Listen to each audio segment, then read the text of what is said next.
Hi friends, எல்லாம் எப்படி இருக்கீங்க? நாங்க தான் உங்க ராஜா வித் போனா யூடியூப் சேனல். இன்னைக்கு வந்து சண்டேங்க. நான்வெஜ் எல்லாம் எதுவும் இல்லை, வெஜ் பிரியாணி தான் செய்யலான் இருக்கிறேன். வாங்க வீடியோக்குள்ள போலாம். சண்டே எதுவுமே எப்பவுமே நான்வெஜ் தான் செய்வேங்க. சரி, நான்வெஜ் வேண்டாம் வெஜ் பிரியாணி கேட்டாங்கன்னு செய்யலான்னு பார்த்தா பச்சை பட்டாணி வேற ஊற வைக்காம விட்டுட்டேன். என்ன பண்றது அப்படின்னு கடையிலேயே நான் வாங்கிட்டு வந்துட்டேங்க. அதனால அதெல்லாம் உரிச்சிட்டு இருக்கிறேன்.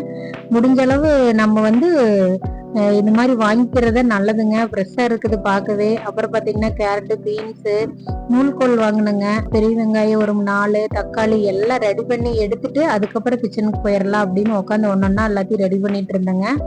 பாத்தீங்கன்னா பிரியாணி இலையும் ஒரு பாக்கெட் வாங்கிட்டு வந்திருந்தாரு. இஞ்சி பூண்டு பேஸ்ட் எல்லாத்தையும் ரெடி பண்ணிக்கலான்னு பூண்டெல்லாம் உரிச்சு கொடுக்க சொன்னாங்க. இவரு பூண்டு உரிச்சு கொடுங்க, சீக்கிரமா வேலை முடியும், பசிக்குதுன்னு சொல்றீங்களேன்னு கேட்டா எனக்கு ஒரு டம்ளர் டீ கொடுத்தாதான் உரிச்சு தருவனாருங்க. ஒரு வழியை உரிச்சு வச்சுட்டாரு. நம்ம இஞ்சி எல்லாம் கிளீன் பண்ணி சுரண்டி எடுத்துக்கலாங்க. அப்புறம் இஞ்சி பூண்டு பேஸ்ட்டா அரைச்சி வச்சுட்டு எல்லா பொருளையும் கொண்டு போய் பக்கத்துல வச்சுட்டு அதுக்கப்புறம் நம்ம வந்து சமையல் ஆரம்பிக்கலான்னு இஞ்சி பூண்டு பேஸ்ட் அரைக்கிறதுக்கு நான் வந்துட்டுங்க.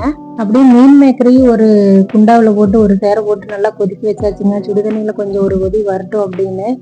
சண்டே எதுவுமா நான்வெஜ் தான் இல்லை, சரி மீன் மேக்கரையாவது சிக்கன் மாதிரி தெரியுமே அப்படின்னு அதையும் போட்டு செஞ்சிடலான்னு அதை ஊற வச்சாச்சுங்க. நல்லா கொதிச்சிருச்சு, அதை ஆஃப் பண்ணியாச்சு. இஞ்சி பூண்டு பேஸ்ட்டு பார்த்தீங்கன்னா ரெடி ஆயிருச்சு. ஒரு வழியா அடுப்பு பற்ற வச்சு குக்கரை வச்சுட்டிங்களான்னு எட்டி எட்டி பார்த்துட்டு இருந்தாங்க பிள்ளைங்க. ஏன்னு கேட்டிங்கன்னா நம்ம 2 மணி ஆயிடுச்சுங்க. அதனால பசி வந்துருச்சு.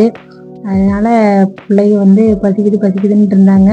சரி அவ்வளோதாம்மா, சீக்கிரமா ரெடி பண்ணிடலாம் அப்படின்ட்டு அரிசி கழுவிட்டு அடுப்புக்கிட்ட வந்தா டக்கு டக்குன்னு ரெடி ஆயிருன்னு சொல்லிட்டே நான் அரிசி கழுவிட்டு இருந்தேன். இந்த பிரியாணியில பாக்கெட்ல பாத்தீங்கன்னா என்னென்ன இருக்குது அப்படின்னு ஒன்னொன்னா தேடி பிடிச்சி எடுத்து வச்சுட்டு இருந்தேங்க.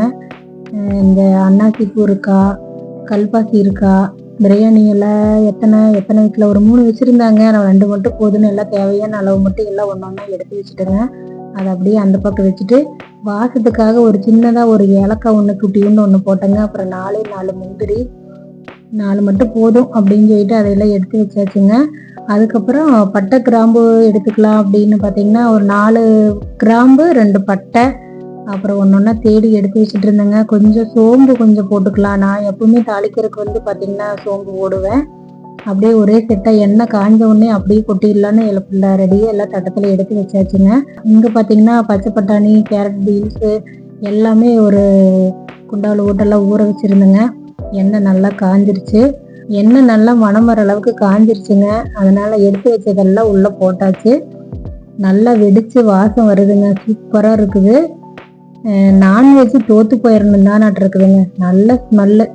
4 பச்சை மிளகாய் போட்டாச்சுங்க. கட் பண்ணி வச்ச வெங்காயம் எல்லாம் போட்டாச்சு.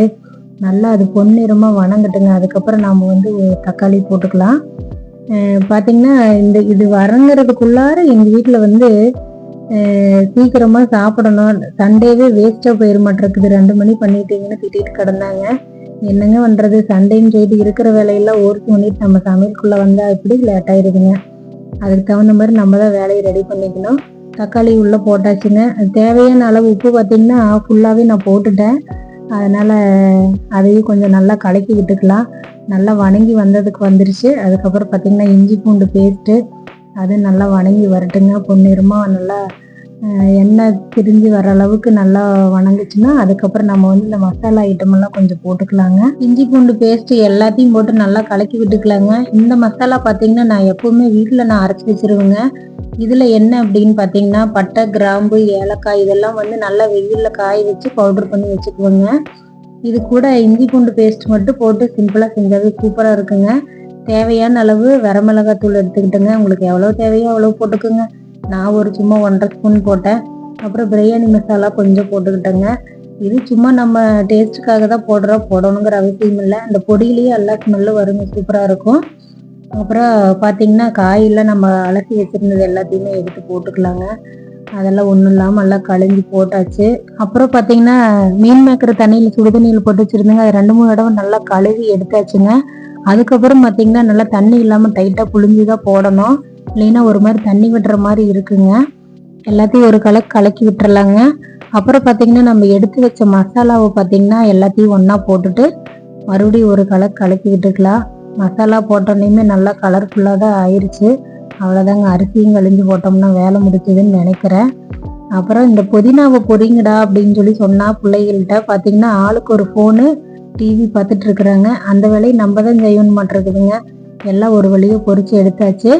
அரிசி கொஞ்சம் கொட்டிடலாங்க. தண்ணி இல்லாமல் நான் வடித்து வச்சுட்டேன். நல்லா க்ளீனாக அரிசி ஒன்றும் இல்லாமல் நல்லா வடித்து போட்டுங்க. என்னோட சீக்ரெட் என்னன்னு பார்த்தீங்கன்னா, குக்கர் அடுப்பில் வைக்கும் போதே சுடுதண்ணியும் வச்சிருவேன். சீக்கிரமாக சாப்பாடு ரெடி ஆகிற மாதிரிங்க. தேவையான அளவு அளந்து தண்ணி ஊற்றி தாங்க இண்டக்ஷனில் வச்சுட்டுங்க. அது கொதிச்சிருச்சு. தண்ணி கொதிக்கவும் இங்கேயும் எல்லா ஐட்டம்ஸும் போட்டெல்லாம் வணக்கி விட்டாச்சுங்க. ஈஸியாக தண்ணி ஊற்றி கலக்கிட்டு இருக்கிற பாருங்க. பார்த்தீங்கன்னா உடனே பபிள்ஸ் வந்துடும், கொதிக்க ஆரம்பிச்சிடும். சீக்கிரமாக பிரியாணி ரெடி ஆயிருங்க. நம்ம பொரிச்சு வச்ச புதினாவையும் நல்லா தண்ணியில் நல்லா அலசிங்க, அதில் போட்டுக்கலாம். கொஞ்சம் தான் இருந்ததுங்க. சரி பரவாயில்ல, நம்ம 2 டம்ளர் அரிசி தான் போடுறோம், அதனால சரி போதும் அப்படின்னு சொல்லிட்டு இருக்கிறது எல்லாத்தையுமே பொரிச்சாச்சுங்க. அந்த புதினாவே பார்த்தீங்கன்னா 10 ரூபாய்ன்னு சொன்னாங்க. அவ்வளோதான் இருந்துச்சு. அப்புறம் தேவையான அளவு நெய்யுங்க. என்ன சேர்க்கல அப்படின்னு பார்த்தா கடைசியில் மெயினான ஐட்டமே நெய் தான். அதையும் போட்டாச்சுங்க. அதையும் போட்டு உப்பு காரம் பார்க்கணும், அப்புறம் இன்னும் என்ன போடணும் அப்படின்னு நான் யோசிச்சுட்டு இருந்தேங்க. பார்த்தீங்கன்னா உப்பு காரம் எல்லாம் பார்த்தாச்சு. இதில் பார்த்தீங்கன்னா மசாலா ஐட்டமெல்லாம் பர்ஃபெக்டாக சூப்பராக இருக்குதுங்க. லைட்டாக உப்பு மட்டும் கொஞ்சம் பத்தாமல் இருக்குது.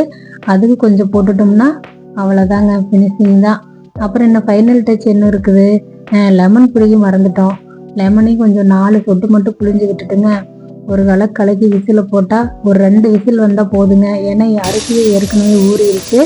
2 விசில் வந்தோடனே நம்ம ஆஃப் பண்ணிட்டு மற்ற வேலையை பார்க்கலான்னா தயிர் பச்சடிக்கு ரெடி பண்ணிடலாம் அப்படின்னு அந்த வெங்காயத்தையும் தூளாக கட் பண்ணி அரிஞ்சு எடுத்துக்கிட்டேங்க. வெங்காயம் கட் பண்ணும்போது பார்த்தீங்கன்னா ஒரு சில டைம் கண்ணெறியாதுங்க. எவ்வளோ வெங்காயம் கட் பண்ணாலும் ஒரு சில டைம் டக்குன்னு கண்ணெறியும். அதனால திரும்பிக்கிட்டே அறிஞ்சிட்டு இருந்தேன். இவர் கிண்டல் அடிச்சுட்டே இருந்தாரு, கண்ணை மூடிக்கிட்டே வெங்காயம் எறியலையே பரவாயில்லையே அப்படின்னு. இதில் எல்லாம் அரிஞ்சு எடுத்துக்கிட்டுங்க. உப்பு எவ்வளவு தேவையோ அதை போட்டுங்க. தண்ணியில் நல்லா கழுவி எடுத்தோம்னா பார்த்தீங்கன்னா இந்த கார தண்ணியெல்லாம் போயிருங்க. தயிர் ஊற்றி மிக்ஸ் பண்ணும்போது நல்லாயிருக்கும். ரொம்ப காரம் அடிக்காதுங்க. இருக்கிற தயிர் 20 ரூபாய்க்கு தயிர் வாங்கிட்டு வந்தோங்க. எல்லாத்தையும் போட்டாச்சு. அவ்வளோதாங்க, மிக்ஸ் பண்ணி விட்டா தயிர் பச்சடி ரெடி ஆயிடுச்சுங்க. அம்மா சமையல் என்னாச்சு அப்படின்னா தான் அம்மா குக்கர் மூடி நீக்கிறேன். சூப்பராக கமகமக்கும் பிரியாணி ரெடி ஆயிடுச்சு. பார்த்து சிக்கன் பிரியாணி மாதிரியே இருக்குது பாடா தங்கம் அப்படின்னா, சிக்கன் பிரியாணி இல்லை மம்மி இது அப்படின்ச்சு. சிக்கன் மட்டும்தான் தங்க போடல, மற்றது எல்லா பொருளும் போட்டிருக்கிறேன். அதே ஸ்மெல்ல அப்படியே அடிக்குது பாருடா அப்படின்னு சொல்லி கலரிக்கிட்டு இருந்தேங்க. சூப்பராக ரெடி ஆயிடுச்சுங்க. டேஸ்ட்டும் சூப்பராக தான் இருக்குங்க. எங்கள் வீடியோ பிடிச்சிருந்தா லைக் பண்ணுங்க, ஷேர் பண்ணுங்க, மறக்காம சப்ஸ்கிரைப் பண்ணுங்க. அடுத்த வீடியோவில் சந்திக்கலாங்க. பாய்ங்க.